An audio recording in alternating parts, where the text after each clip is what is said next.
Now, to talk about African teams at the World Cup, we are joined in studio by Mr. Timothy Shongwe, who is an executive member of COSAFA.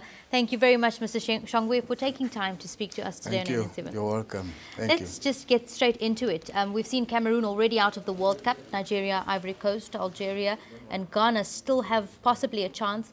But why we have big players playing overseas in these African teams? Why don't we see their club form transfer into the national side? It's very unfortunate that Cameroon is out. If you remember, Cameroon is one of the few African countries that actually entered for the first time probably the World Cup in 1982. True. And they went on and did very well in 1990. And they played up to the quarterfinals. There is a difference in the organization of the game in the football associations as opposed to the club structure. The club structure has a lot of supports and lots of, it's a commercial setup. Yet in the FAs back in our national associations, sometimes it's just we prepare teams to participate, not to compete.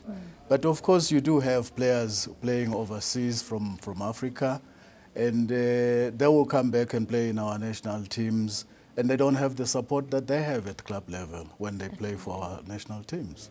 I think that's the bottom line. Is that the biggest challenge of African football as a whole, that we don't have support, we don't have facilities?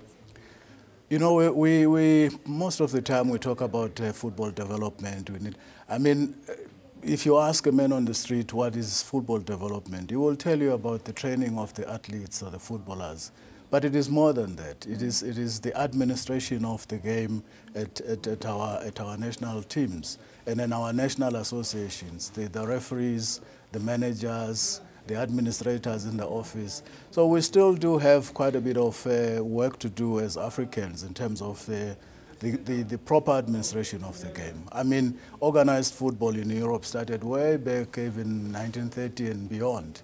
And we only just started playing organized football probably in the early 60s.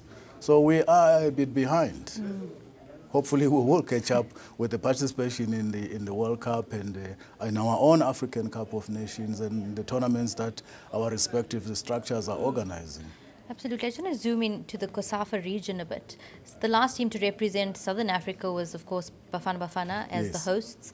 And then Angola is the only other sort of Southern African team that has participated. Are we even more behind than the rest of the African countries like Ghana, Cameroon, who have made big appearances at the World Cup?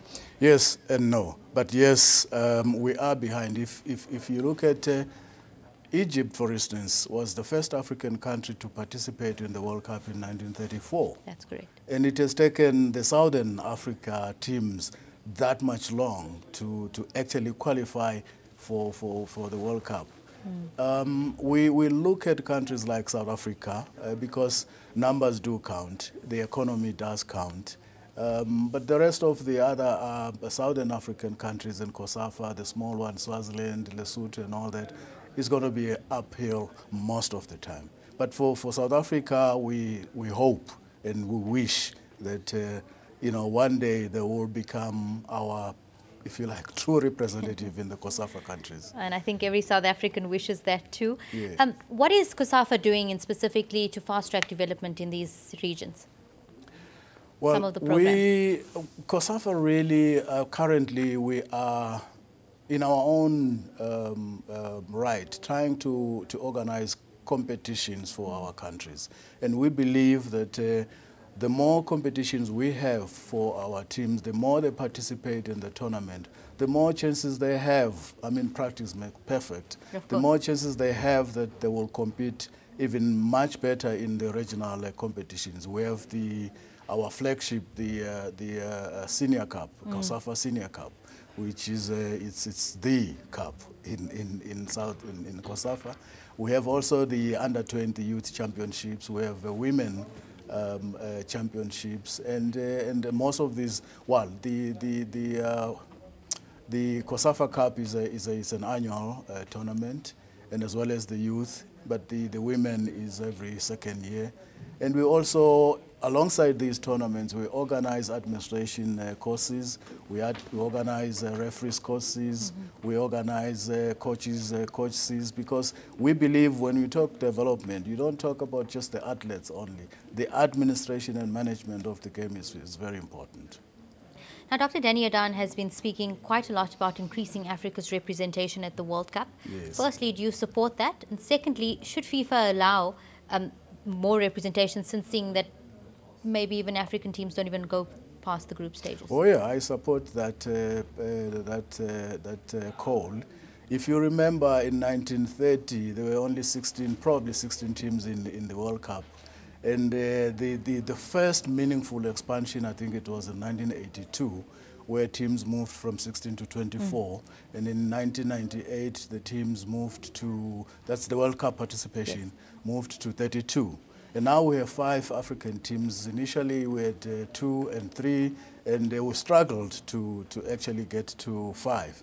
I support the call, and I think if you look at the World Cup expansion, there is a possibility that the African teams could be increased. But then we have to be hungry for it. We have to play, we have to compete, we have to show that we are hungry and we deserve an additional sport or two in the World Cup. We cannot just sit back and say, oh, because we are Africans, they must give us 2 more sports and all that. We must show it. I agree with that completely. Looking at the teams left, who would you say is the most likely to move on to the next round and maybe just go a little bit further than that quarterfinal stage that African teams have just stayed at? We know that Nigeria is a very slow starter, and I would say Nigeria have a great chance to move into the second round and possibly play very well in the second round. And the other team that I see moving is Cote d'Ivoire. Cote d'Ivoire has a chance. Although a lot of people don't talk about Cote d'Ivoire, they look at Ghana because Ghana is flamboyant. Ghana is, Ghana is playing very, very well. But their chances are very, well, we go into the numbers thing again, if somebody wins or somebody loses or we draw. But I see Cote d'Ivoire advancing, and I also see Nigeria advancing. How far is Africa behind in terms of football and the way we play on the professional stage to Europe and Asia? Africa is, unfortunately, most Africans will probably think this man is But I am also a FIFA instructor, regional FIFA instructor in management and administration. Yes. I get to travel to a lot of these African countries, particularly the southern part. And with COSAFA job as well, I do travel.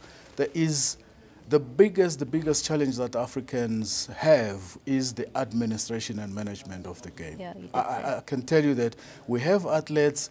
In most cases, our players are good, but because of lack of support from our football associations, because lack of support from business in our countries, and general lack of support for the proper organization and structured manner in which we administer football in our countries, we lose talent in the process. You will see a very potential athlete at a young age, but you would expect that with all the support and all that, he would be assisted through and possibly go and play in Europe, but they will end up nowhere. Yes, we are behind as Africa. Asia we have always been ahead of Asia, but Asia is coming up now. They will probably overtake us along the way if we do not wake up and do what we're supposed to do. FIFA is assisting countries. We have a program called Club Licensing, which is really a program trying to promote clubs. When you have a strong league, when you have when you have clubs playing in a strong league, chances are you're going to produce good athletes. You're going to have a wide variety of selection for talent and for development in the future. But if you have a weaker league, you will have weak clubs and therefore no competition. Chances for you to compete in the regional tournaments, are quite bad. So I think CAF and as well as FIFA, they are doing everything possible to assist African, not only African clubs, to actually put their ducks in a row, if you like. But it is up to us as administrators in Africa to take that challenge and take that opportunity and do what's supposed to be done. Mr. Shongwe, just lastly, you talk about strengthening of club structures. The PSL in South Africa, and South Africans would like to think that we have the strongest league on the continent. We saw Orlando Pirates going to the CAF Champions League final, unfortunately losing out in a very tightly contested final. Why doesn't South Africa teams then do well on the continent? Since Kaizer Chiefs got knocked out, SuperSport United. You talk about the strengthening of club structures. Where are we going wrong? I think your clubs your clubs are doing well, as far as I'm concerned. Your clubs are doing very, very well. But we have to move from being, South Africans. We have to, as SAFA and South Africa, to start thinking about,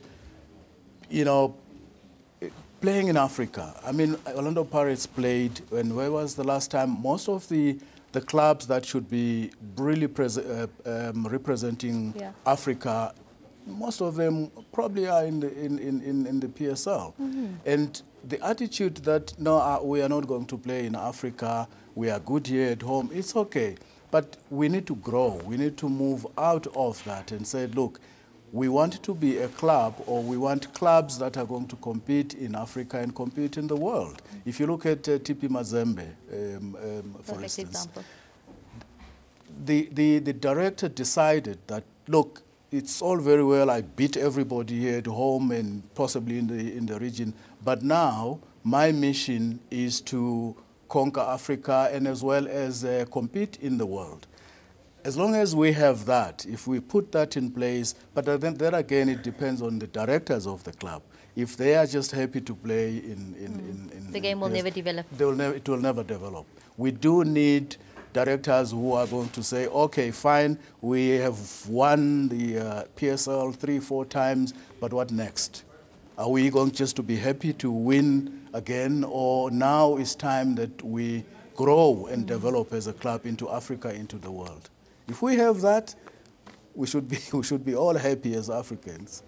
Mr. Shongwe, thank you very much for that insight into African football. And like you say, if we put our minds to it, the world is our oyster. Thank you so much. Thank you. We'll be right back after this break.